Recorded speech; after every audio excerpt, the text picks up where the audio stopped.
Bonjour et bienvenue, voici notre tour d'horizon économique, géopolitique et boursier. Nous sommes le lundi 11 février pour comprendre comment tourne la planète finance. C'est sur la bourse au quotidien et nulle part ailleurs. Et l'épisode du jour s'intitulera « À 0,3% près, vous sauvez votre séance, la semaine et même la tendance haussière ». Non, ne croyez pas que j'exagère.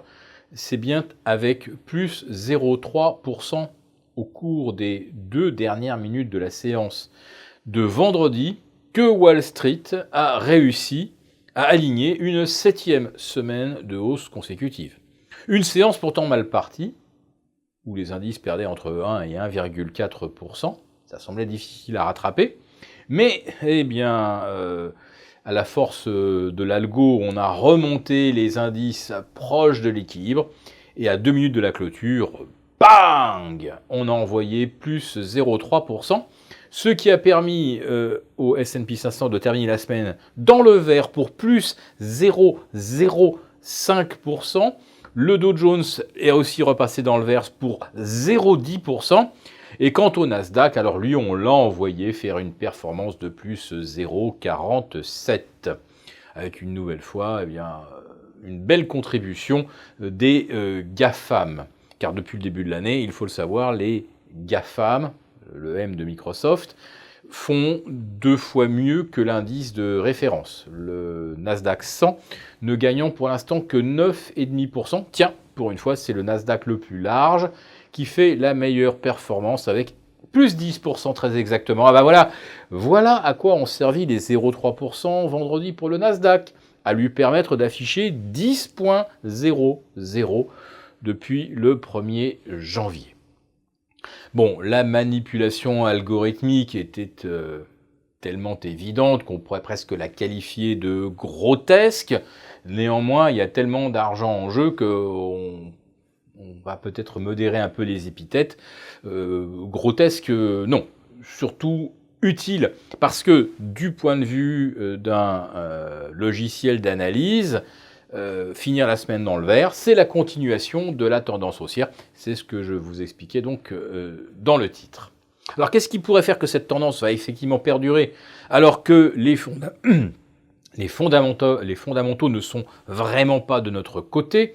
On l'a vu avec la faible productivité américaine de seulement plus 1,3% au 4e trimestre. Il faut que ça soit au moins du double pour qu'on n'ait pas d'écrasement des marges des entreprises.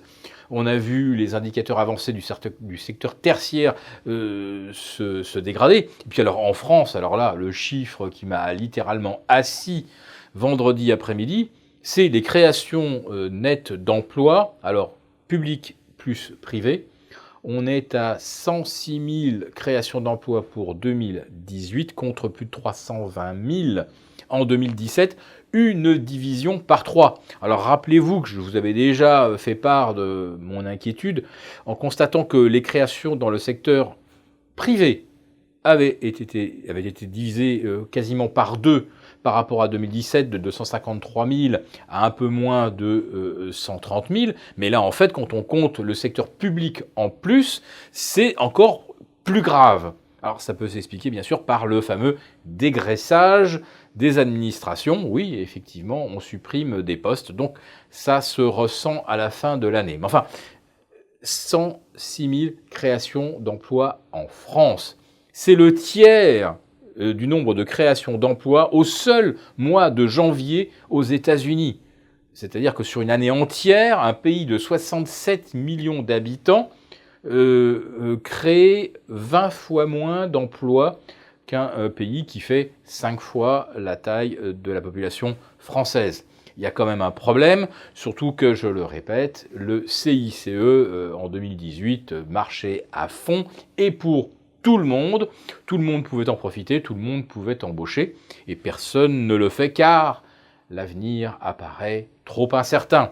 Alors, si évidemment on n'investit pas, et si on n'embauche pas, donc on ne crée pas de pouvoir d'achat, on ne va pas créer de croissance. Autrement dit, la prophétie est auto-réalisatrice. Mais quand les banques centrales elles-mêmes reconnaissent que la croissance est compromise, comment voulez-vous que les chefs d'entreprise se lancent dans des dépenses colossales Nous avons eu cette volte-face donc de la Fed qui considère désormais que les taux ont peut-être atteint déjà le niveau de neutralité.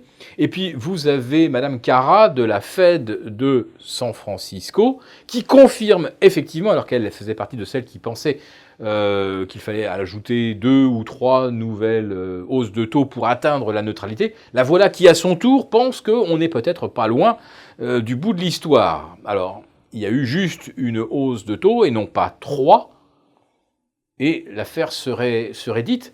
Et elle ajoute même, cette présidente de la Fed de San Francisco, que les rachats ou les reventes de titres, c'est-à-dire l'ajustement du bilan de la Fed, c'est un instrument qui est souple et utile.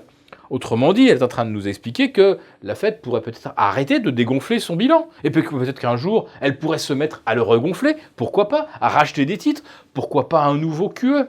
Alors évidemment, quand vous laissez transparaître un QE dans un marché accablé de mauvaises nouvelles macroéconomiques, eh bien, vous en êtes tout de suite, on en revient à ce fameux syndrome que les mauvaises nouvelles sont de bonnes nouvelles. Nous sommes en plein dedans, nous sommes en pleine irrationalité.